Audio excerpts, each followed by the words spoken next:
Ahoy there, cool cats and radio rebels. You've tuned in to 042 on the RS band, broadcasting loud and clear from the high seas of history. Today, we're cranking up the wattage on the salty saga of pirate radio. Picture this, a crew of daring DJs rocking the boat, blasting the airwaves with the hits you weren't supposed to hear. No licenses, no limits, and no way the government could keep up. It's rock and roll rebellion, full of sneaky ships, secret songs, and a wild game of cat and mouse. So buckle your life jackets, because this is a history lesson with a beat that you can dance to. Let's make some noise on another episode of The Remedial Scholar. That's ancient history. I feel I was denied critical, need to know information. Belongs in a museum, bro.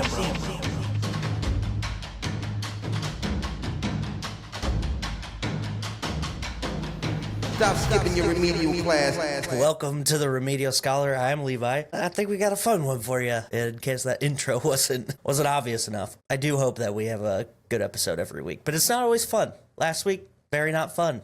Kind of feeling the pain of the Dyatlov crew actually right now, because it's like below zero where I live. So, but anyway, this is a little escapism. So let's get into that aspect of it, I guess. I don't know, this idea for this episode comes from, it's inspiration that I normally have. Movies. I think you may have noticed that I enjoy pulling topics from the content that I consume, and movies is one of the biggest pieces of that. So I do love movies. I love to watch them. I like to read about them, which is weird too with some people. I love watching videos where people talk about movies, not even watching the movie itself, just watching somebody talk about it. Big passion of mine. And I would say that it sits just behind music. I get to bring those two things together in a way, kind of. Not directly, but inspirationally. There's a movie that it holds a real special place in my heart. It's called Pirate Radio or The Boat That Rocked, depending on where you watched it. I believe it was Pirate Radio in the United States, and then pretty much everywhere else it was The Boat That Rocked. So this, it's funnily enough, this might surprise you, but I did go down this weird rabbit hole about this movie as I was writing this. So this is kind of a fun little tidbit that doesn't actually impact anything, but pretty cool for me. So the movie that Pirate Radio was actually written and directed by the same man who wrote and directed one of my all-time favorite movies. You would have thought that I would have known that, but no. He's actually written a ton of things that I like, and it's wild to me that I never connected these dots. When I started looking things up about this movie and found out how connected all of the things were. Richard Curtis is who I'm talking about, and he actually started his writing journey writing for the Mr. Bean TV show with Rowan Atkinson, and worked on a show with him called The Blackadder. Actually, probably best known for his writing on Four Weddings and a Funeral, the Bridget Jones Diary movies, and then also Love Actually. And I do enjoy that movie as well. He directed and wrote Love Actually, and then his next turn as writer-director was in the movie that inspired this episode, The Boat That Rocked, Pirate Radio. The next one is an all-time favorite, About Time. Go watch it. Cry it.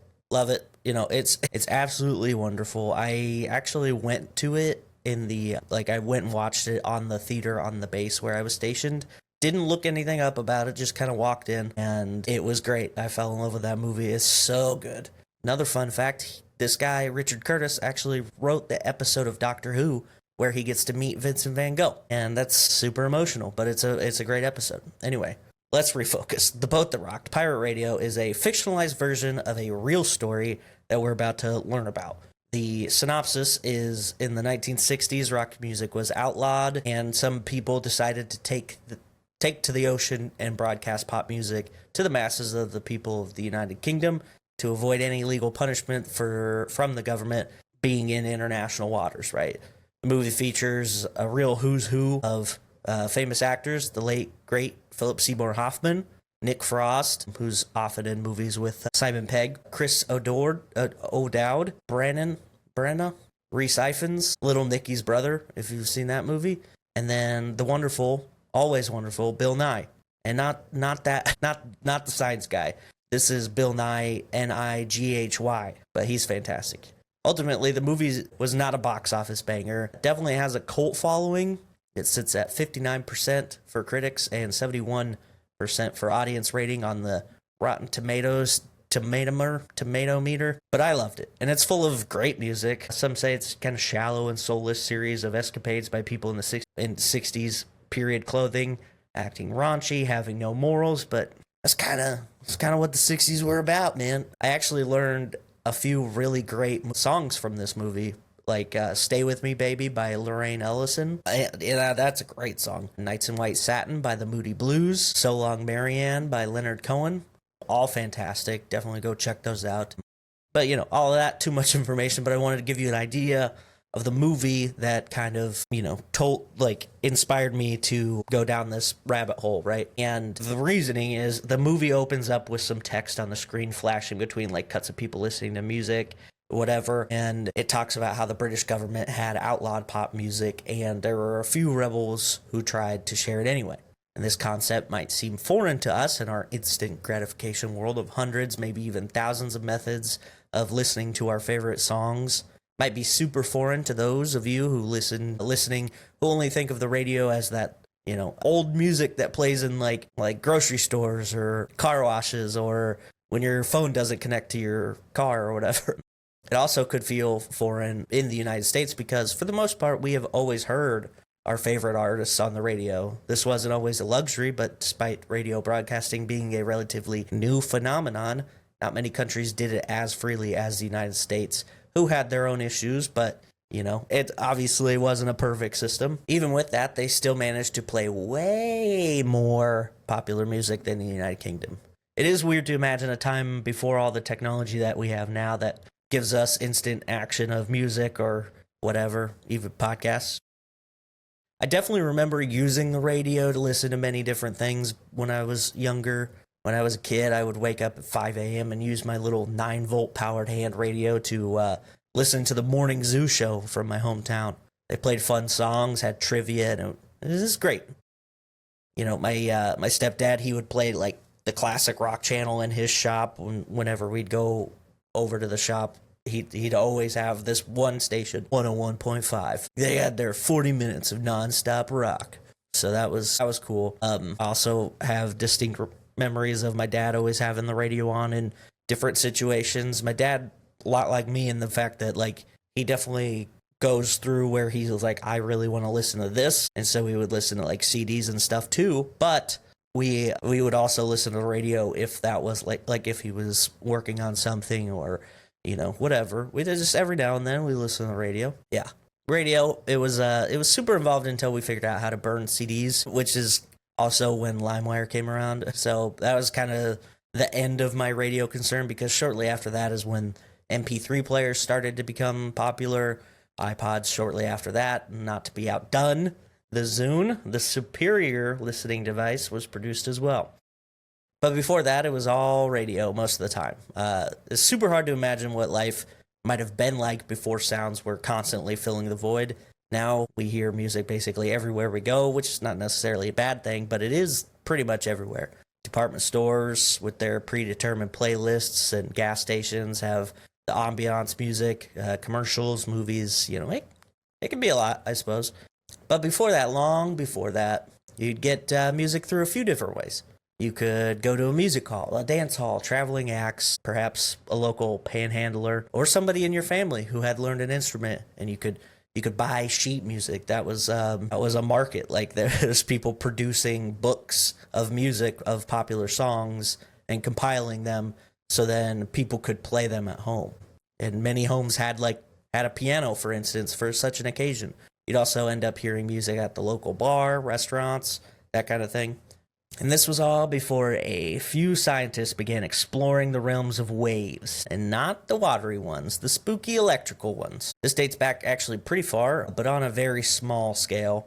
It wasn't until a man named Michael Faraday began exploring electromagnetic effects in the real world. He hypothesized that there were electromagnetic waves in the air all around, like a crazy person. Then some other people began to take his ideas and kind of run with them. One man named James Clerk Maxwell in the mid-1860s did so. He began to write formulas to explore this, and through these equations, he found that there was, this was true, but equations and proving it, not really the same. You can write all the formulas you want, but then you gotta put it in practicality.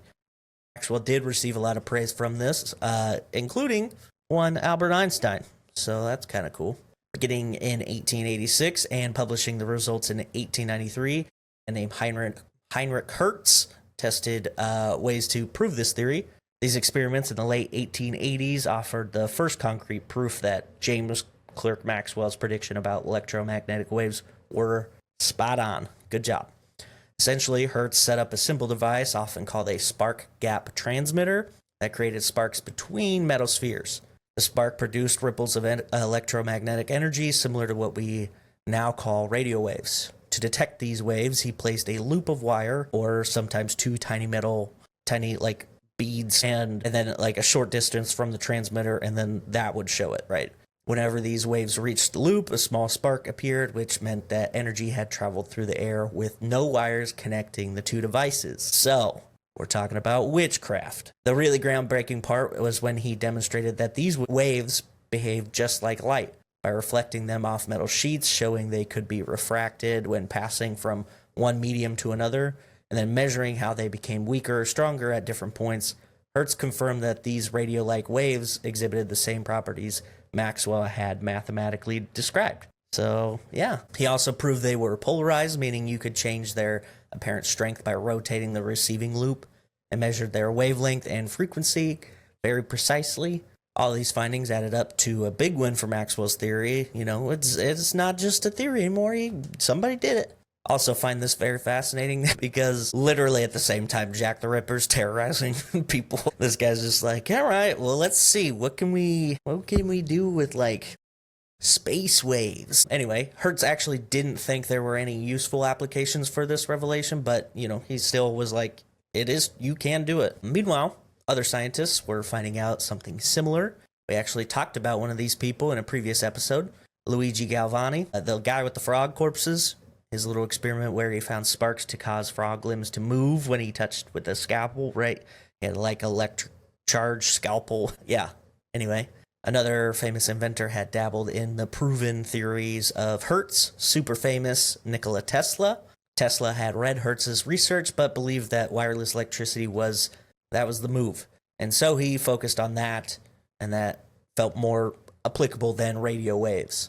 The general consensus was that radio waves, if real, probably only traveled in straight lines and thus wouldn't be useful for anything super long distance. And that same conclusion, coupled with the belief that instead of radio waves being what was happening in the experiments, it was just electromagnetic induction, actually led Thomas Edison to give up on pursuing any of this science, which, you know, probably saved a bunch of inventors from having their inventions stolen. So that's a win.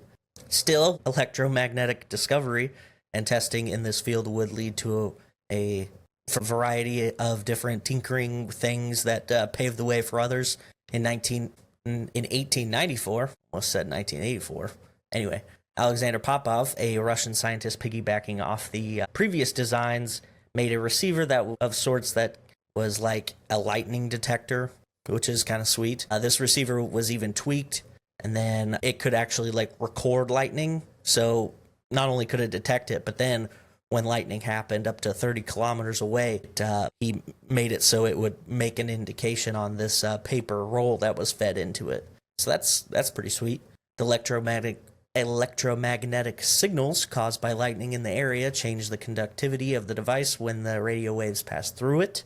This breakthrough set the stage for others to take the baton and run forward with it. Popov's receiver proved that radio waves could reliably carry signals, initially just as dots and dashes in the lab, but enough to show the promise of wireless telegraphy.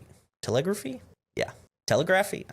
Who knows? Taking that concept a step further, Nikola Tesla once more, in this story, demonstrated a radio-controlled boat using similar electromagnetic principles, not merely to transmit code, but to remotely command the machine. It's actually pretty awesome. Essentially the first RC vehicle. Tesla was trying to lobby this technology to the military, but They felt that it was too futuristic and thus unproven, so they couldn't find any applications for it. However, this leap did show that wireless discovery of pop-off could do so much more than what people thought it could be doing, more than just Morse code transmissions. Also, if you're a video game fan, you may find this story similar to one from Red Dead Redemption 2. The wild-eyed, eccentric inventor Marko Dragic has a lab similar to Tesla's Wardenclyffe Tower. Even has a small side mission where he asks you to pilot this boat to show off some Navy officers to potentially buy it. Super fun Easter egg in that game. Anyway, what does any of this have to do with pirates playing Jimi Hendrix in the United Kingdom in the 60s? Well, to be fair, it's all about radio. I wanted to give some history of how radio got to the forefront of entertainment, and this, I think, is interesting stuff. Anyway, soon enough, a man named Guglielmo, he's Italian, so I'm assuming that's how you say it, Guglielmo Marconi Maserati Bugatti, would begin to use the efforts of his predecessors in a way that they didn't really think of or weren't able to focus on. He did a very small-scale version of some things that they were already doing. Smaller scale, simplified, but more effective. He built on the complex breakthroughs of Tesla, Popov, and others, but instead of chasing dramatic demonstrations, he honed it into a point-to-point telegraphy or telegraphy, whatever. The ability to reliably send Morse signals from one location to another across the ever-increasing distances. By obsessing over simpler circuits, more sensitive receivers, and powerful yet focused transmitters, Marconi quickly turned the theoretical possibilities into practical results. It wasn't as flashy as a radio-controlled boat, but his approach revolutionized communication by proving that wireless could be scalable and dependable, which then set the stage for global radio networks. Marconi's story really takes off in 1897 when he secured a patent for what he called improvements in transmitting electrical impulses and signals. Just the regular run-of-the-mill stuff.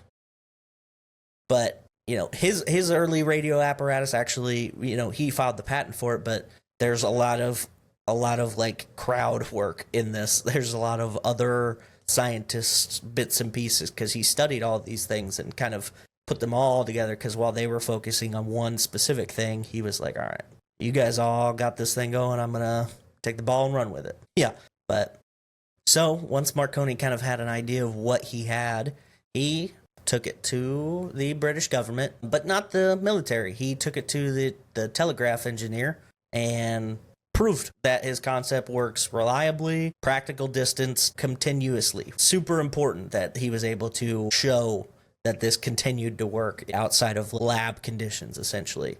Following that, Marconi was busy building his own company, originally called Wireless Telegraph Trading Signal Company. No shortage on words in that title.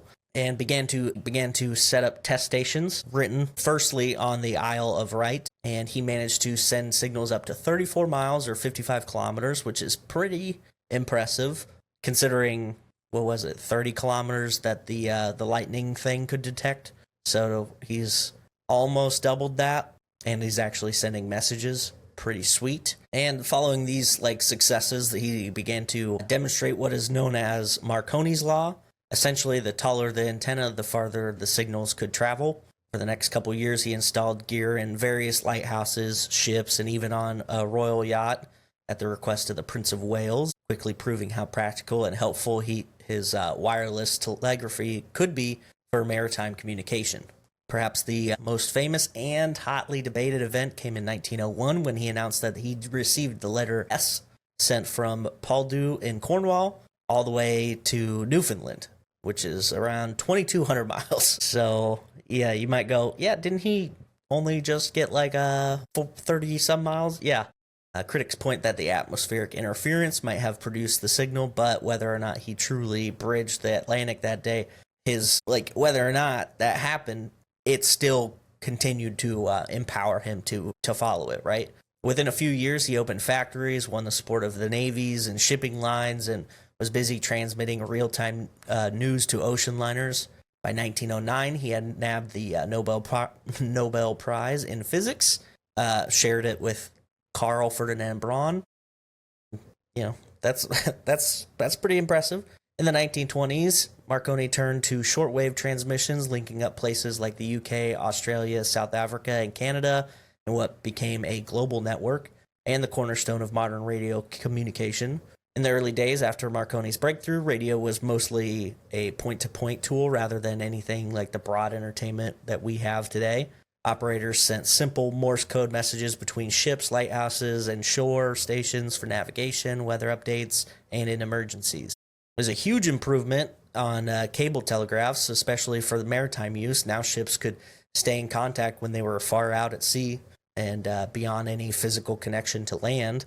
Instead of everyone tuning into a broadcast, wireless telegraphy functioned like private messages intended for practical, often life-saving purposes. But over time, pioneering minds realized that radio waves could carry not just dots and dashes, but also human voice and eventually music. Experimenters like Reginald Fessenden and Lee DeForest developed technologies, most famously the Audion tube. This allowed audio signals to be amplified and transmitted. One of the earliest milestones was Fessenden's 1906 Christmas Eve broadcast, where sailors reportedly heard violins and human voices over their wireless sets. Now, I want a horror movie where the sailors did not know about this, and then they just go crazy. I think that would be a great horror movie. Hollywood, get at me.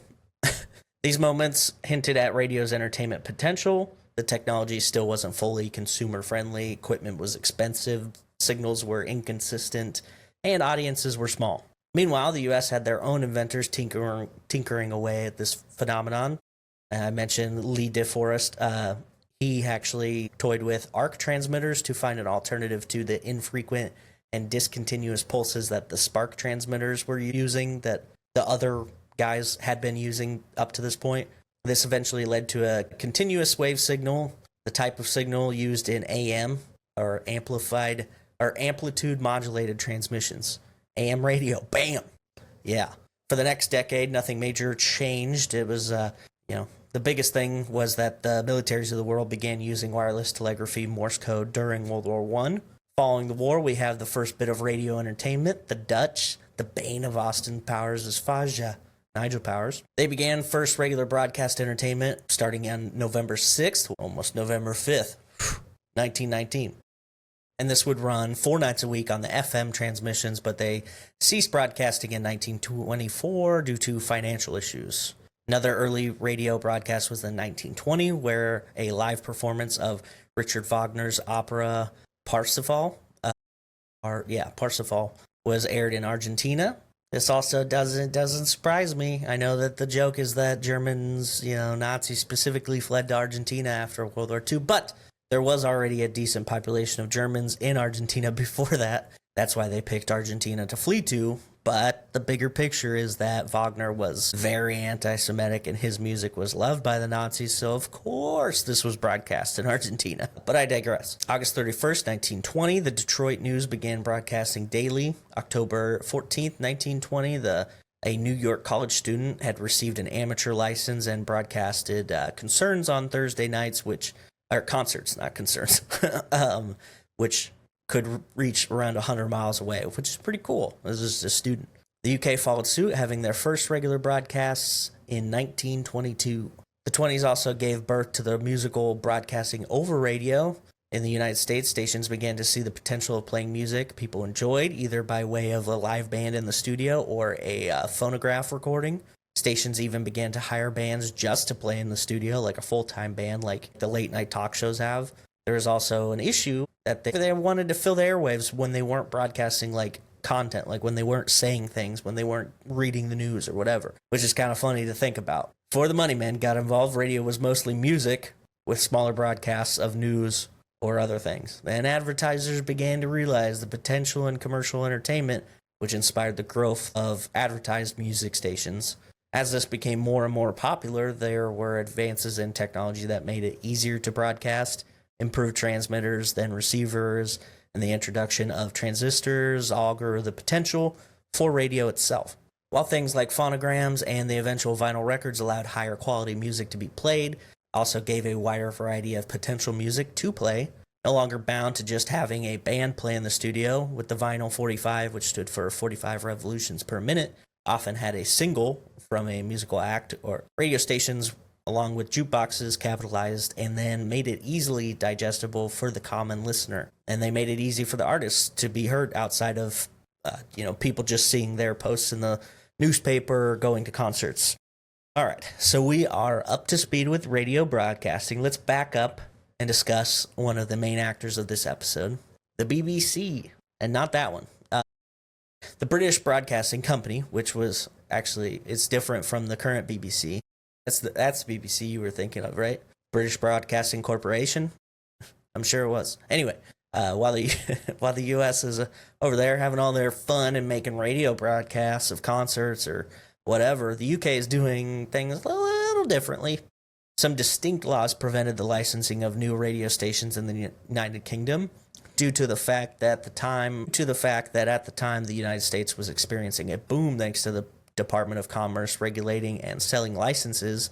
The UK, meanwhile, did not have the same regulations going on. The regulation of mass communication had already been assigned to the General Post Office. That means outside of print, any widespread communication was under their umbrella. The British government held a certain level of skepticism in regards to commercial radio. They were worried that there would be a prioritization of profits over quality. Can't argue with that now. And also profits over cultural enrichment. Fair.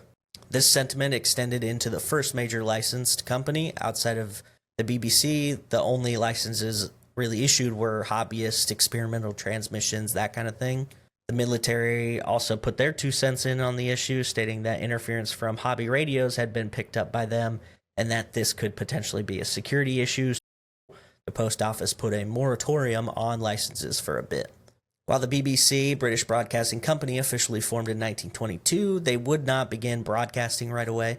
One of their plans was to remain advertiser-free, and this would keep the creative control in their hands, and they wouldn't be dependent on advertisers for money, so they wouldn't have to basically work with them and do things they requested because they didn't have their money to be pulled out from underneath them. And that feels fair. That's valid, right? A big part of the early identity of the BBC was one that was close to the way that the British government kind of held their views, especially in terms of their views of what productive radio broadcasting should be, and more importantly, what it shouldn't be. One large part of this was the BBC's first general manager, a man named John Reith. He was the son of a Scottish Presbyterian minister and himself was strict in his convictions. He enlisted during World War I, where he was injured by a sniper shot in the cheek. All right.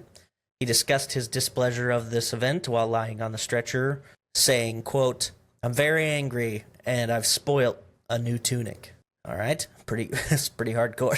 He's mad because he ruined his shirt. After being injured, he was sent to a factory producing goods for the war. He was placed in charge of all sorts of things, including inspecting things, estimating costs, general management tasks. Following this, he was sent to the United States, of all places, where he was overseeing production of an Enfield Mk1 rifle at Remington Arms in Pennsylvania. He was doing similar stuff to what he was doing before, but honing his manager skills. Following the war, he worked as a secretary for the Ministers of Parliament before responding to an advertisement in the newspaper for a general manager job. He's like, "Hey man, I've been a general manager. Let's do this." Now, he did have zero experience in this field, but he was given the job and took to it with a fervent intensity. He was soon leading the BBC in the same manner in which he led any of the other jobs he's held. His goals for the BBC were to inform, educate, and entertain in that order. And the use of entertain is pretty subjective. His idea of entertainment leaned heavily towards what he considered morally uplifting and culturally enriching. Under John Reith's leadership, the BBC focused on classical music, opera, educational lectures, and serious drama, leaving little room for popular music, lighthearted programming that audiences in other countries were enjoying at that time. One of the tools that allowed the BBC to avoid playing much popular music was something called needle time. Needle time referred to the maximum amount of recorded music the BBC was allowed to broadcast each day, as agreed upon with the musicians' union and the record companies. It originated from fears that playing too many records would undermine the live musicians who relied on paid performances for their livelihoods. To protect these jobs, the musicians' union pushed for strict limits, and the BBC agreed to cap airtime for records at just 5 hours per day. Most of the remaining time was filled with live performances by BBC orchestras and musicians, ensuring steady work for them while keeping the airwaves free of much of the pop music that was growing in popularity.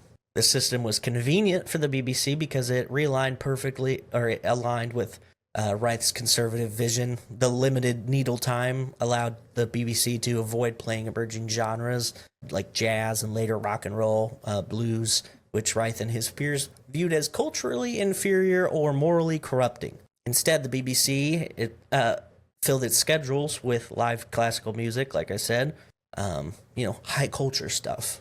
In contrast, commercial radio stations in the United States and elsewhere embraced popular music. American stations gave DJs freedom to play the latest jazz, blues, and eventually rock and roll, kind of drawing in younger audiences. Everybody's super excited and loving life. Meanwhile, the BBC's rigid control over its programming, combined with needle time restrictions, left many British listeners, especially teenagers, frustrated by the lack of modern, youth-oriented music on the airwaves.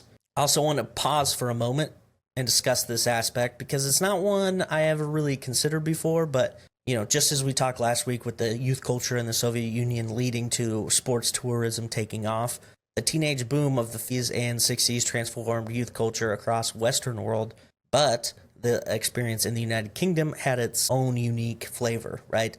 Shaped by the aftermath of World War II, for a generation raised in the shadow of bombed cities, ration books, stories of their parents' sacrifices, the war left a huge impact on their psyche. Their parents had endured hardship, loss, rigid societal structures that demanded self-sacrifice for the greater good. For the post-war generation, this wasn't a world they wanted to inherit. The teenagers of the 1950s and 60s saw an opportunity to break from these traditional values, forge their own identity, one focused on individuality and self-expression, and fun. The war had also brought about significant social and economic shifts that created the conditions for this cultural transformation. Child labor laws preventing child labor, meant that young people were no longer sent to factories or mines as soon as they were old enough to work, and free secondary education gave them time to develop as individuals.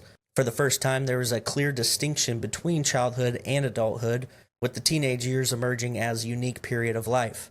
This gave rise to the teenager as a cultural identity, a concept that didn't exist for earlier generations who had gone straight from school to adult responsibilities. Now, young people had time, and as post-war economic recovery improved, many had a little bit of disposable income to spend on leisure, fashion, and music. However, the generational divide wasn't just about economics or education, it was also about cultural rebellion. Their parents had grown up in a world of strict hierarchies, social hierarchies, conservative values, and clear expectations about their roles in society.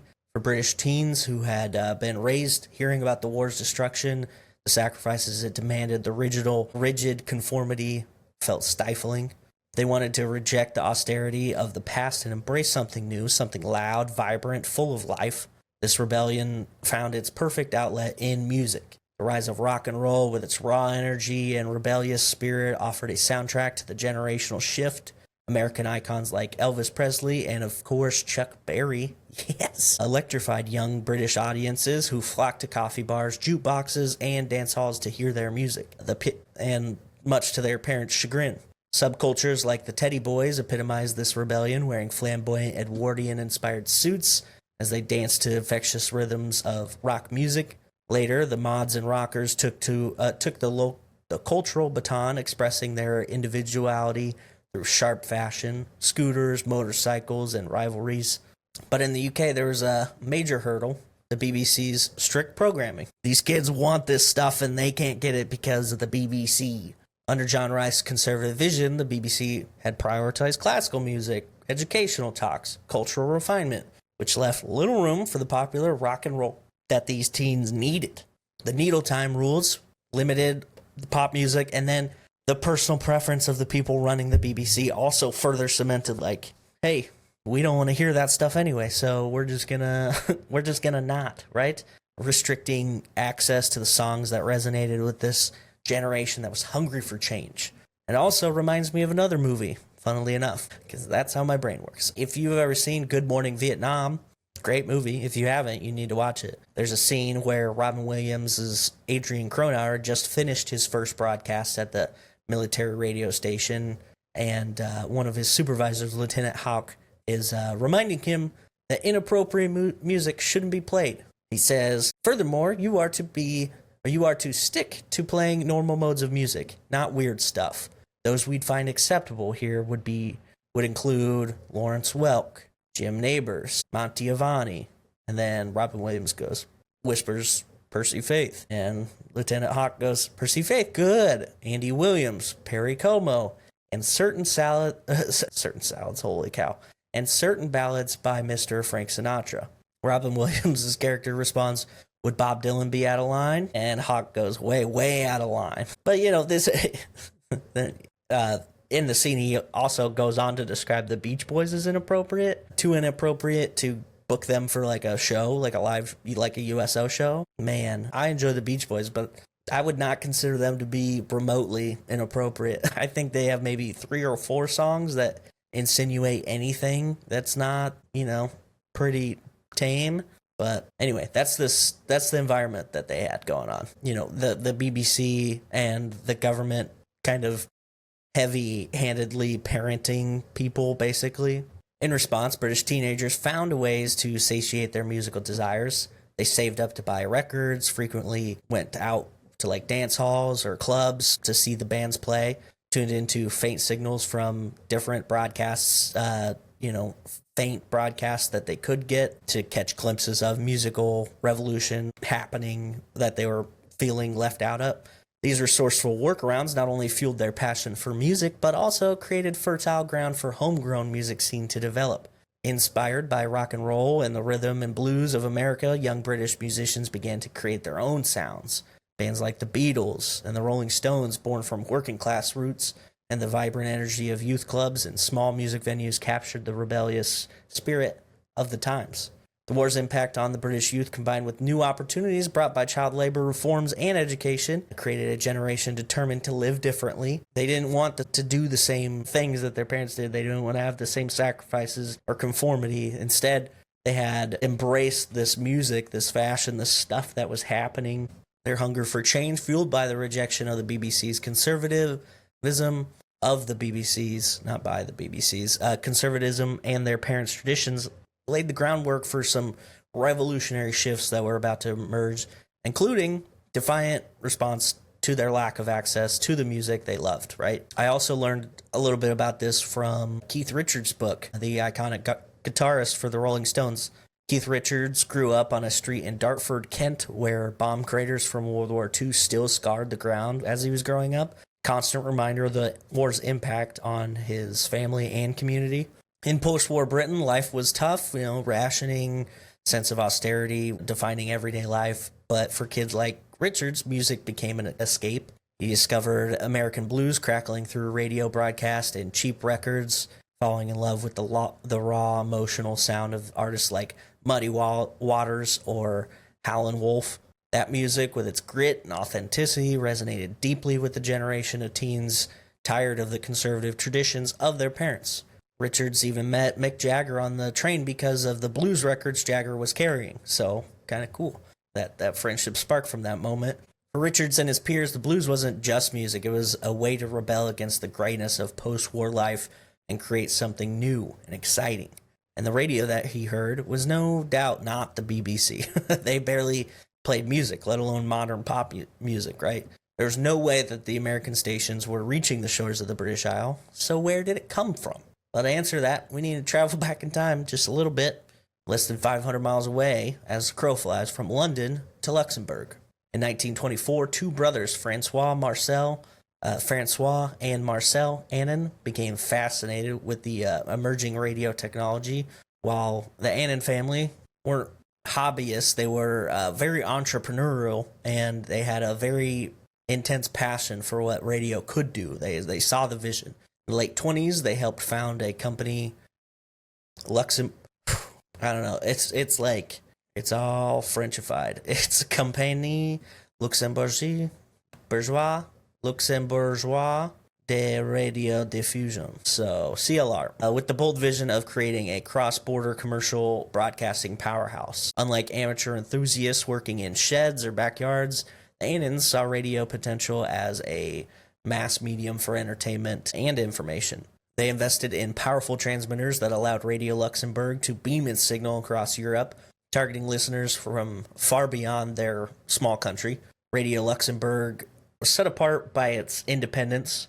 Based in a neutral nation with lenient broadcasting laws, the station wasn't bound by the strict regulations that limited broadcasters in places like the UK, right, or state-controlled stations in France and Germany. While those broadcasters prioritize cultural enrichment and impose rules like needle time, like we talked about, Radio Luxembourg embraced a commercial model funded by advertisers. This freedom allowed it to fill its schedule with popular entertainment before the emergence of rock and roll icons like Elvis. Before the emergence of rock and roll icons like Elvis Presley and Chuck Berry, Radio Luxembourg played music that defined the 40s, such as Bing Crosby, Andrews Sisters, Glenn Miller's orchestra. These artists, known for their smooth vocals, big band sound, were staples of the station's broadcasts, which catered to audiences hungry for accessible, entertaining content. For British teens in the 1950s, tuning into the faint, crackling signal of Radio Luxembourg became a nightly ritual, a rebellious act that connected them to exciting sounds from across the Atlantic. Well, not really across the Atlantic. Well, the sounds were, I guess, American artists. As rock and roll began to emerge, the station pivoted to feature, the more popular acts, like I talked about, Chuck Berry, Elvis, and the like. Radio Luxembourg's success revealed a growing demand for youth-oriented content that traditional broadcasters failed to meet. Its accessibility to them and then ability to sidestep national restrictions and provide thrilling new wave type of stuff. Not new wave, I guess. That's an actual thing. It's a new wave of entertainment, which contrasted starkly with the BBC, right? Before the 60s, the BBC had a reputation for being cautious, controlled, and sometimes downright prudish. Still, moments that it had that, they tiptoed towards pushing the boundaries. They had risque stuff, right? They had comedy on their show with shows like The Goon Show, which had a anarchic, surreal humor, kind of mocked British traditions, but it was daring for the time and resonated with the younger audiences. And so these were the things that they did to capture young people without playing popular music. They thought that if you could create these comedy shows or things that, these events that were smart but funny, that was better than listening to pop music, essentially. But as the 50s move on, music really challenged the BBC's conservatism. They wanted to play stuff that could get them listeners, but also they didn't want to play things that were deemed obscene in any way. They did actually play a few things by Elvis Presley. They selected safe ballads like Love Me Tender or Are You Lonesome Tonight, avoiding Jailhouse Rock and Hound Dog and stuff like that. But they opened it up a little bit. Is basically what I'm trying to say, is they started to bring in a little more things, but it wasn't enough. And so for people to get popular music, they had to go now to TV. Was becoming a little more, not super popular, but, there was variety shows that started to emerge, right? Thank Your Lucky Stars would feature pop music acts from time to time, but, sanitized, family-friendly format, choosing songs ahead of time. But yeah, so even with this little bit of pop music entering the fray, it was still restrictive. It was still not exciting and fun the way that the youths wanted it, right? The BBC had moments of progress, but its cautious approach often fell short of meeting the desires of young generations that were very eager for change. Enter the Irish. That's right. If you ever want anything done, anything fun to happen, get the Irish involved.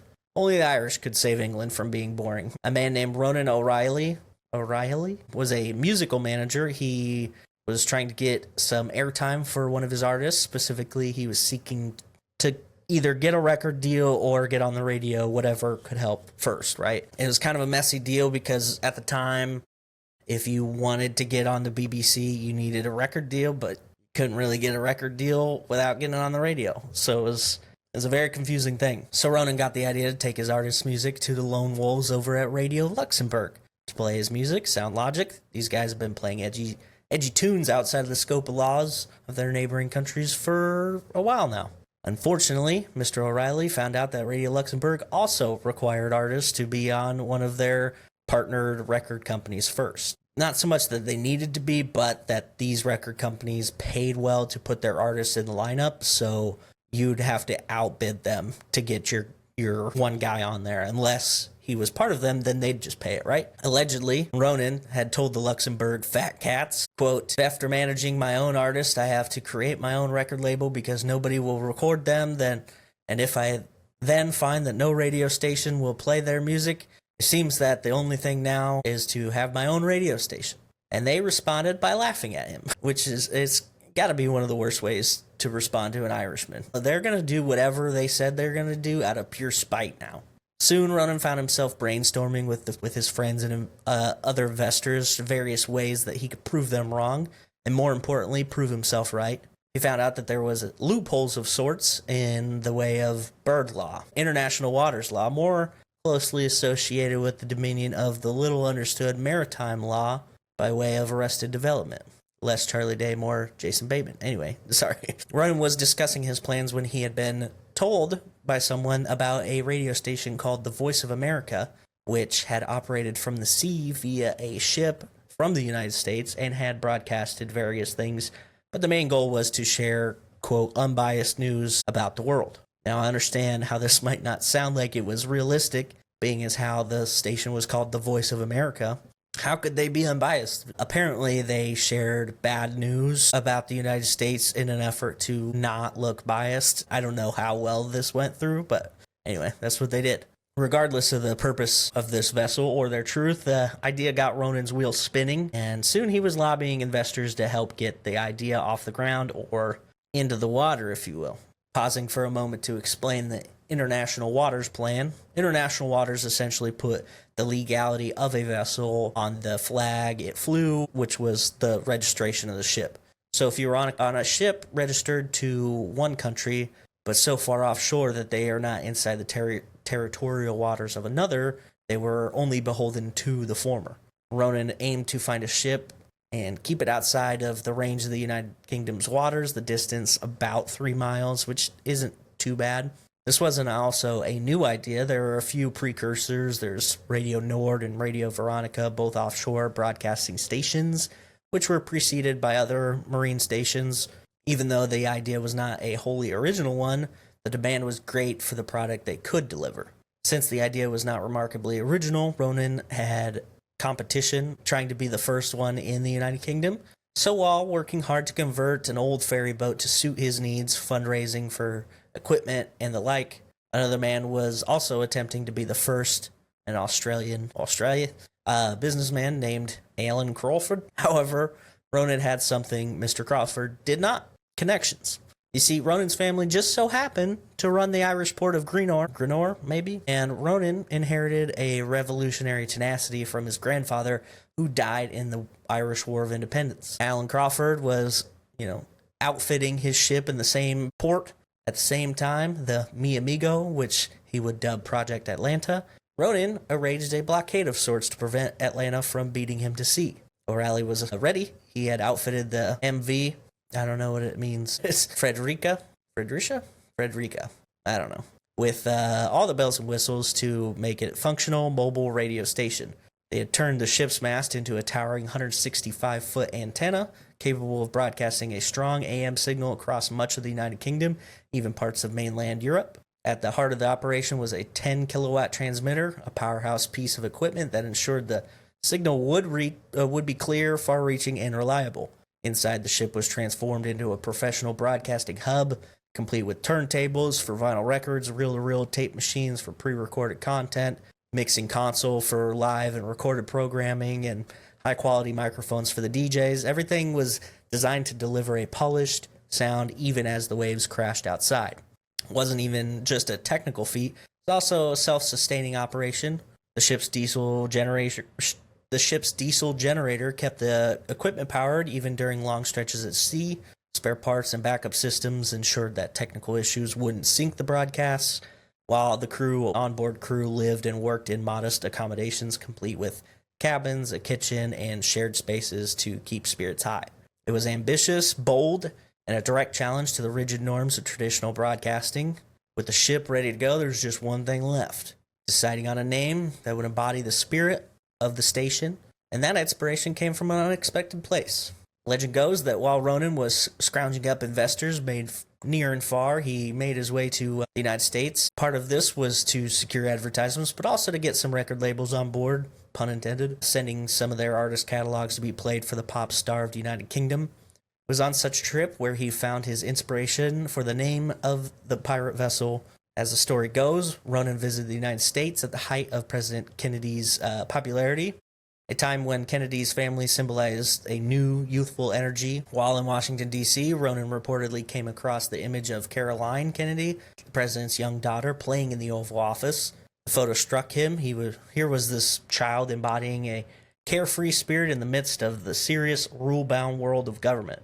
For Ronan, it was a perfect metaphor for what his radio stations aimed to achieve, injecting fun, freedom, and rebellion into the rigid structure of British broadcasting.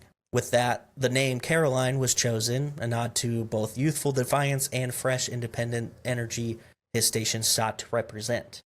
He described the photo this way, quote, "Climbing under his desk, disrupting the whole work of the government, was his daughter Caroline, and she was smiling." On March 23, 1964, Caroline, donning Panamanian flags and registration, departed the Irish port of Grenoble. They began testing their transmissions 4 days later, and on the 28th of March at noon, Caroline sent out its first broadcast. Easter time. Whoa! This was actually a pre-recorded broadcast, allegedly because they were too nervous to go on and do it live, so we'll do it live. Anyway, DJ Simon D announced, "This is Radio Caroline on 199 meters, your all-day music station." When the DJ on that first broadcast proclaimed they were on 199 meters, it was like opening a secret door for listeners. For those tuning in across the United Kingdom, that number wasn't just a technical detail, it was an invitation. It meant that they had found something different, something rebellious and alive, in stark contrast to the stiff, predictable sound of the BBC. For the average teenager or music fan, adjusting their radios to that wavelength was an act of curiosity and maybe even defiance. Suddenly, their speakers were alive with the energy as the first song crackled through. Not Fade Away by the Rolling Stones. The choice of this track wasn't random, it was a statement. The Rolling Stones were perfect ambassadors of this new movement. By 1964, the Stones had already begun carving their reputation as raw, untamed, and the embodiment of youth rebellion. They weren't just making music, they were redefining it. Not Fade Away, with its bold rhythm and swagger, mirrored exactly what the station promised to its listeners. A sound and spirit that wouldn't fade away, no matter what rules or restrictions the establishment tried to enforce. The Stones' meteoric rise to fame reflected the hunger of the new generation, borrowing heavily from American blues artists like Muddy Waters and others like him. I mentioned Howlin' Wolf too. And Stones brought a gritty emotional power that struck a chord with British teens. Their live shows were electric and their fan base growing at an incredible pace, but their exposure in traditional outlets was super limited. And now, pirate radio offered them and artists like them a way to reach people who wanted their music without being filtered through outdated rules or restrictions. This leads to a major shift in how the music industry saw radio stations. Before stations like this, musicians and record companies were wary of needle time, and this was a justification that places like the BBC used to their advantage in order to not play popular music. But pirate stations turned this thinking on its head. They proved that the radio didn't hurt record sales as previously understood by needle time, right? That was the agreement. Oh, well, if you play our music too much, people won't want to come see us or they won't buy our records. Not true. And that's what pirate radio started to show. Artists and their record labels began to realize that having their musical broadcasts wasn't an acceptable thing. It was essential now. Pirate radio stations helped forge new partnership between the airwaves and the music industry, showing that radio wasn't a competitor, it was a platform for growth and an amplifier for the energy of the generation that wanted to hear it, right? The hunger of that generation shook out to the tune of an estimated 7 million listeners a few months after launch. Pretty impressive. By July, Ronan O'Reilly also decided on a merger with the man who almost beat him to the waves, Alan Crawford, renaming Radio Atlanta into Radio Caroline South, while Radio Caroline proper was now Radio Caroline North. They split locations, growing their reach by doing so. Caroline North would now anchor around 3 miles away from the Isle of Man, while Caroline South stayed in its original intended location near Essex. Combined, the two ships could cover all of the British Isles, Ireland, super big reach. And with this huge reach, they were now impacting the musical scene, allowing acts like the Rolling Stones, the Kinks, the Who to find eager, receptive audiences. Pirate radio's constant rotation of these artists' music helped elevate them to stardom, and then also establish their lasting influence on popular culture. Many artists who may have been overlooked in traditional channels were suddenly at the forefront of a youth-driven musical revolution. These stations also fundamentally reshaped the advertising landscape. Brands like Coca-Cola, Cadbury, and Levi's capitalized on the youthful audience pirate radio attracted, crafting advertisements that resonated with this vibrant, free-spirited demographic. Pirate radio became a testing ground for targeted advertising, enabling these brands to deeply connect with their audience and grow into household names. This connection not only ensured dominance during the 1960s, but also laid the foundation for their longevity and rapidly evolving market. Pirate radio was one of the first major platforms to show how music, youth culture, and consumerism could all align into one aspect, basically. The success of stations like Radio Caroline also sparked a wave of copycat ventures, both on land and at sea. These included smaller pirate radio stations like Radio London, Radio 270, Radio City, which mimicked the free-form programming and youthful appeal of their predecessors. While not all of these stations could sustain the level of influence or success, they collectively amplified the disruption pirate radio brought to the media landscape. Their proliferation demonstrated the public's hunger for diverse and accessible content, and then they competed fiercely for audiences and advertisers. Some even resorted to dramatic and occasionally violent confrontations, as seen in disputes involving Radio City. Pirate radio may have helped launch careers of countless musicians and provided this cultural spark and economic power that flourished in these new ways, but it was all not sunshines and rainbows in the waves of radio piracy. In the first year of radio's rise, both the UK government and the BBC were caught completely off guard. They weren't ready for how quickly these stations captured the public's attention, especially with the youth, and their responses were more reactive than proactive. Government began monitoring broadcasts, worrying about potential interference with emergency communication frequencies, and they also pressured advertisers and businesses to steer clear of sponsoring the pirates, hinting that association with these stations might land them in trouble.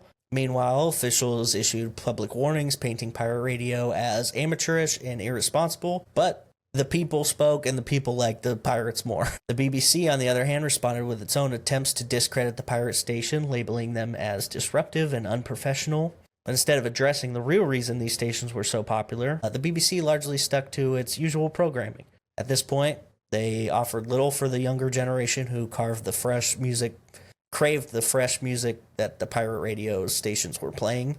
Behind the scenes, there was some nervous chatter at the BBC about what to do. For the public, especially the youth, none of this mattered. They were tuning in to hear the music they loved, something the BBC wasn't offering. The government warning and the BBC's criticism actually emphasized how out of touch the traditional broadcasters were with what people wanted. For a while, the pirates were unstoppable, showing just how disconnected the establishment was from the cultural shift happening right under their nose. While the government stewed over their inability to do anything, the pirates enjoyed the fruits of their labor. They weren't just making waves on the air, they were changing the music scene. Artists who struggled to get airtime on traditional outlets like the BBC had an audience that was ready to listen to them.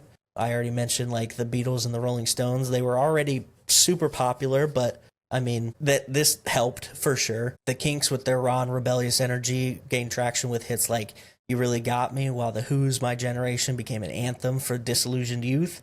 Across the Atlantic, pirate radio helped solidify some American legends and also gave life to some others. People like Aretha Franklin, Bob Dylan, Jimi Hendrix actually really were popular on pirate radio stations. And it was very diverse. It wasn't just like rock and roll, but it was this huge mix of just lovely stuff. It was just good music, but pretty sweet, right? And when they weren't broadcasting, life aboard the pirate ships is pretty interesting. DJs and crew members lived in tight quarters, right? They're not huge ships. They're very small, and they had to make room for their makeshift studios that they had built inside, right? Which probably cut down some of the free space that they had. To balance this, DJs did not stay on the ship all the time. They rotated. They had like, a couple weeks on, couple weeks off kind of thing. Meals were very simple, practical stuff. A lot of canned foods, a lot of real easy things. They did get supplies pretty regularly, which included food, equipment, and also music. They got new music all the time. They would get music ahead of time. They would get early releases of things. One documentary that I watched talked about how they got was the Beach Boys' Good Vibrations. They got it early and they played it like a ton, which is awesome because I would too. Now they did get a lot of like I said, they got music in forms of, they would get records, but I don't know if you know this, but when you're playing a record, you don't want the surface underneath of it to be moving around because it works by the gravity of the needle being down into the grooves. So if you off kilter, that shifts the gravity of the needle. So they actually didn't use needle and vinyl a lot. They actually used like taped music, like on reels. So that was kind of interesting because I would have assumed they would have done vinyl, but it does make sense why they didn't, right? Outside of like just the general work of the life, they did. They had all sorts of different things that they did, but they would play pranks on each other every now and then. Maybe if one of the news guys was reading the news and then he'd turn around and all his papers were on fire. Somebody lit him on fire while he's trying to read them. Different things, trying to distract the DJs. It was a big one. Just to keep life entertaining, try to keep it fun. And the dedication of these DJs to their craft, to the ships, it made pirate radio the phenomenon it was, but it didn't just boost the radio station's popularity. It also kind of turned them into almost icons themselves, the DJs. Nobody knew what these guys looked like, so they would receive a bunch of fan letters all the time. And when it came to the BBC trying to say that they weren't that, it was bad, and then they put out a vote, and Radio Caroline specifically had gotten so much more votes than the BBC did. And so it was like these guys were heroes almost. Now, Radio Caroline's monopoly on the pirate radio scene did not last long. In the early days, it was the king. It was the king of the 24-hour music broadcasting. They had substantial profits at the beginning before competitors arrived. They were making around £20,000 a week, which is crazy. Brands were fighting for ad space, knowing how important and how vast their listener base was. And because of that, a lot of copycats began to form up. Like I mentioned before, Radio City, Radio London, Radio 270. Now, this competition was exciting. Competitive environment of the radio stations trying to vie for dominance. It was exciting, but it also had new challenges to be brought. The airwaves now felt crowded. There's so many stations, and there was overlapping frequencies sometimes, which would cause interference and degraded the quality of the broadcasts. It was also not uncommon for rival stations to accuse one of the others that they deliberately sabotaged them. The expansion of the radio pirate expansion of copycats also kind of killed the novelty, right? It wasn't as exciting because there's a lot of them, I guess, now, so it's not pretty cool. But also you had the fact that while Radio Caroline took their job very seriously, not all of the copycats did the same. A lot of them did some crazy antics. They would swear more, stuff like that, where it's they were tarnishing the reputation of the movement.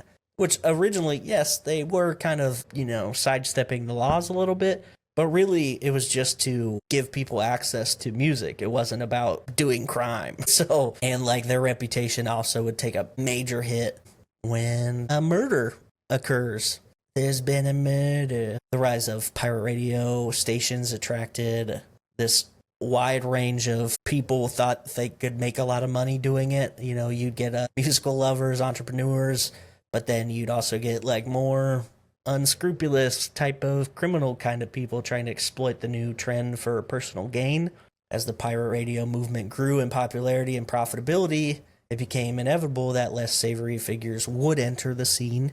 These stations operated outside the law, and with no government oversight, they became fertile ground for criminal activity too. One of the more infamous episodes of this era involved two key figures in pirate radio: David Such, a flamboyant personality and leader of the Screaming Lord Such and the Savages band, and Oliver Smedley, a businessman and pirate radio operator. Such had founded Radio Such, a quirky, chaotic station run from a World War II era sea fort off the coast of England. Station gained attention but lacked the professionalism or funding to truly compete with larger operations like Radio Caroline. Smedley, seeing the potential in an operation, partnered with Such to transform the station into Radio City, more polished and lucrative. Entrepreneur, he had the skills to do so. However, their partnership quickly soured due to disputes over finances and control of the station.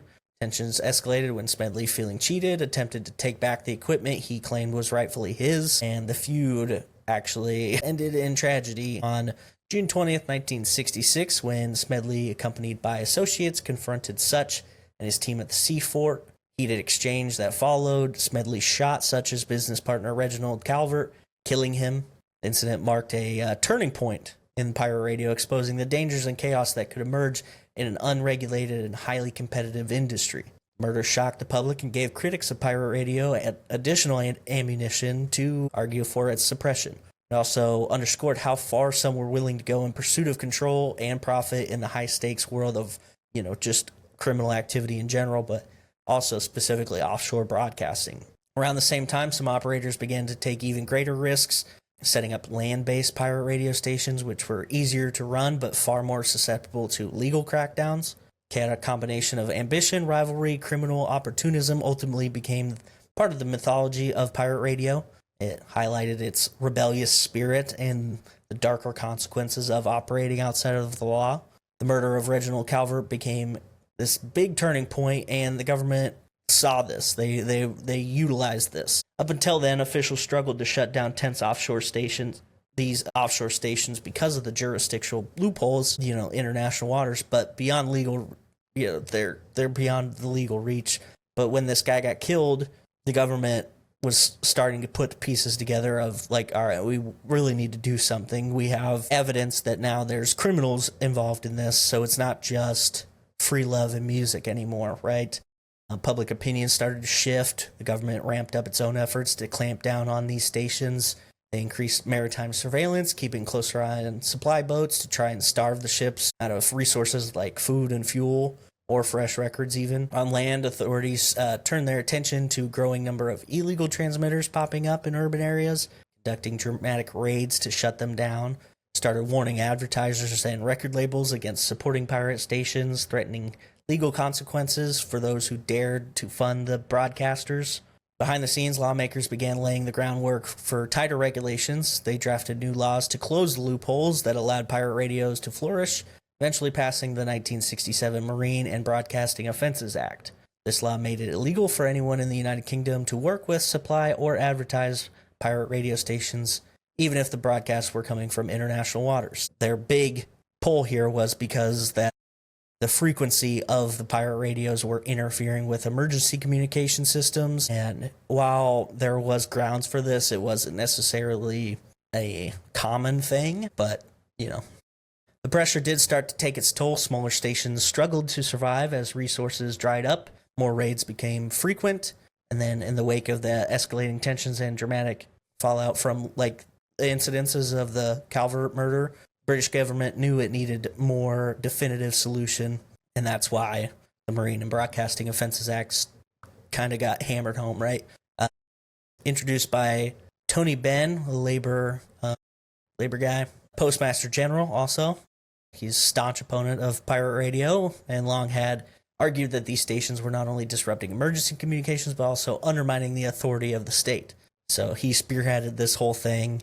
And then the act, which came into effect in August of 1967, was meticulously crafted, trying to close all of the loopholes that pirate stations had exploited. Made it illegal, like I said, for British citizens or companies to work with or advertise these radio stations. And this meant no more fuel deliveries, record shipments, even crew hires for pirates. Anyone caught supporting the station faced hefty fines or imprisonment. By targeting the vital supply chains that kept these operations afloat, the government effectively choked the life out of most pirate stations. For many, the act was the beginning of the end. Stations like Radio London, one of Caroline's largest rivals, shut down immediately before the deadline. They signed off with emotional farewells to their loyal listeners, knowing they couldn't sustain operations under new legal restrictions. Advertisers quickly pulled out, and the logistical challenges of running a pirate station without domestic support became insurmountable. So, that's kind of the end, right? Writing on the wall, the final bell tolling. But Radio Caroline wasn't. Most stations, unwilling to bow to the government's demands, Caroline defiantly continued to broadcast past the law's implementation. Their crew and operators embraced their outlaw status, cementing the station as a symbol of the resistance and rebellion. Caroline's endurance wasn't just about music, it was about principle. As the last pirate station standing, I guess, they became the embodiment of the free-spirited ethos that had fueled the pirate radio movement from the beginning. When the Marine Offenses Act came into effect in 1967, BBC wasted no time stepping into the void left by the silenced radio stations. Recognizing the appetite for contemporary music and cultural energy that pirate radio had ignited, the BBC launched Radio 1. They strategically poached some of the most popular pirate DJs like Tony Blackburn and John Peel, rebranding themselves as a new home for pop music. In doing so, they brought mainstream legitimacy to the trends that had once flourished in defiance of the BBC's monopoly. Cleverly, the BBC mimicked the pirate format, but sanitized it enough to stay within the government regulations. The rebellious allure of being a pirate radio DJ was gone. You had the stability of a corporate state-approved role. For many former pirates, the charm of the late-night broadcasting on high seas filled with freedom and risk was no longer there. Meanwhile, Radio Caroline refused to surrender. Still defying the new law, they continued broadcasting illegally. But, that act did make it criminal for advertisers to supply or work with them. So they're cut off from the UK's resources. Caroline's operators relied on international advertisers, offshore suppliers, covert networks to deliver records and fuel. However, life on the boat was increasingly difficult. Supplies were harder to secure, dipped, and many DJs started to abandon ship, and they were lured by the BBC's stability or commercial opportunities. Caroline's bold defiance turned into a desperate fight for survival in a world where competitors had either adapted or gone legitimate. In its early days, Radio Caroline was a financial powerhouse, earning an estimated £500,000 annually, equivalent to millions of pounds today. Advertisers were eager to reach the station's massive audience of young listeners hungry for the latest pop hits. At its peak, Caroline was a dominant force, reshaping the UK radio and reaping significant profits. But after the Marine Offenses Act, cost of operating skyrocketed. Keeping a ship running offshore became prohibitively expensive, requiring constant fuel, food, ship maintenance, broadcasting equipment, and all of that outside of the United Kingdom. Right? They couldn't do business with anybody in the United Kingdom anymore. So they struggled. And all these covertly sourced products and, their prices way more than they were paying before, under the table deals, all these things were insufficient to sustain operations. By 1968, Caroline's financial troubles reached a breaking point. The station's 2 ships were seized by Dutch creditors due to unpaid debts. Creditors, who were owed a lot of money for leasing the ships, sent tugboats to repossess them and then towed them to Amsterdam. The seizure left the crew stranded without funds or resources to return home. Many relied on the goodwill of others to make their way back to respective countries. What had started as a cultural and financial revolution ended in silence. Radio Caroline's resilience in the face of these challenges became a testament to the rebellious spirit of pirate radio and had changed British broadcasting. After pirate stations were shut down in the 60s, the UK music scene didn't just pause, it continued to evolve. The rebellious energy that stations like Radio Caroline had sparked carried into mainstream, even if the government and the BBC would never want to admit it. The BBC's launch of Radio 1 filled that void, right? We talked about that, but As much as Radio 1 mirrored the pirate format, it couldn't replicate the freewheeling spirit or cultural diversity those stations had. Popular music still thrived, with genres like punk and glam rock and disco finding their footing, but mainstream radio stuck to safe, mass-market playlists, leaving many underground scenes and minority artists without a platform. And that's where the pirate stations of the 1990s come in. It's kind of crazy. There was two waves of this. Their predecessors, they filled the gaps left by these mainstream outlets. This time, they had a different mission, was amplifying voices of minority communities and underground music scenes. In cities like London, Birmingham, pirate stations became the lifeblood of genres like jungle, garage, drum and bass, reggae, and grime. Grime, in particular, emerged as a distinct British genre, blending fast beats of jungle, bounce of garage, and the lyricism of dancehall and hip-hop to reflect the realities of urban life. Meanwhile, genres like jungle and drum and bass carried the raw energy of underground rave culture, while dancehall and reggae kept strong ties to the Caribbean communities that had been long-time pirate radio supporters. Stations like Cool FM and Rinse FM weren't just playing tracks, they were creating communities, giving a voice to listeners who didn't see them themselves reflected in mainstream radio. These stations weren't just about the music, though. Like I said, they were these cultural things. It was like it showcased minority cultures, Black and Asian cultures in the UK, giving airtime to the music, but also the conversations that mattered in those communities. Pirate DJs had the freedom to play what they loved without worrying about the playlist dictated by corporate sponsors. It was raw, real, refreshing, free of gatekeeping. But, of course, government wasn't thrilled. Authorities like Ofcom worked hard to shut these stations down, citing safety and interference concerns, raiding broadcasts, and confiscating equipment. Still, the pirates persisted, and their success forced even mainstream outlets like the BBC to adapt. The launch of BBC Radio 1 Extra in 2002, a station focused on urban and minority music, was a direct response to the thriving pirate scene of the 90s. And similar how the predecessors of the 60s pirate radio, the 90s ones also made household names of these artists. Grime stars like Dizzy Rascal, DJs like Zane Lowe, and others had done their work, cut their teeth in the pirate world before hitting the mainstream. And these stations kind of prove that when mainstream outlets turn a blind eye, there's always going to be a demand for an alternative. Pirate radio may not have been legal, but it definitely kept the heart of British music beating in all its raw, vibrant diversity. And while the resurgence of pirate radio in the 90s brought fresh energy and purpose to the airwaves, its story didn't really end there. It evolved. The rise of internet and digital technology in the early 2000s transformed the landscape of independent broadcasting, creating new opportunities for pirate stations to adapt rather than vanish. As online streaming and digital platforms became more accessible, many stations that had operated illegally transitioned into legitimate digital spaces. Platforms like Mixcloud, YouTube, Spotify have become havens for underground music, offering global reach without the legal risks of old-school piracy. For example, Rinse FM, once a clandestine operation championing grime and UK garage, secured broadcasting license in 2010 and became a legitimate force in the music industry while maintaining its underground roots. This shift allowed pirate stations to evolve into legal platforms, still celebrating the communities that they had built.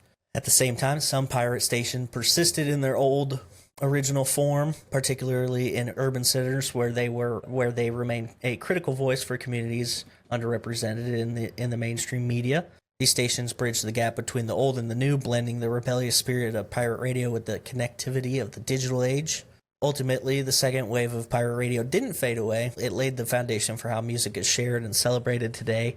It influenced the rise of niche genres and democratized the music industry in a way. It inspired artist-led platforms. The legacy of this movement lives on, proving that independent broadcasting continues to amplify unique voices, even in a world of digital transformation. The evolution from radio piracy to digital piracy and ultimately the streaming era reveals a continuous battle between the content and the commercialization of the culture. Pirate radio stations of the 60s and 90s disrupted the establishment order by amplifying underrepresented voices, genres, and then giving to those communities that wanted that. Similarly, digital piracy in the 2000s was driven by frustration with the restrictive pricing and access policies of the entertainment industry, which left fans feeling priced out of their favorite music, movies, and software. Platforms like Napster, LimeWire, and the Pirate Bay became digital heirs to pirate radio's Rebellion legacy, offering content for free and challenging the industry to adapt or falter. But as with pirate radio, digital piracy ultimately forced the industry to evolve. Just as the BBC created Radio 1 to recapture pirate radio audiences, streaming platforms like Spotify, Apple Music, and Netflix emerged to counter digital piracy with convenience and affordability. These services made it easy for consumers to access vast libraries of music and media legally. But they also brought their own set of challenges, particularly for artists, while Spotify and its counterparts resolved the problem of piracy by cutting into industry profits. They created a new issue, underpaying their creators who worked hard to, and make the stuff that drives their success. Artists earn fractions of a penny per stream, making it difficult for all but the most popular performers to earn a substantial income from streaming.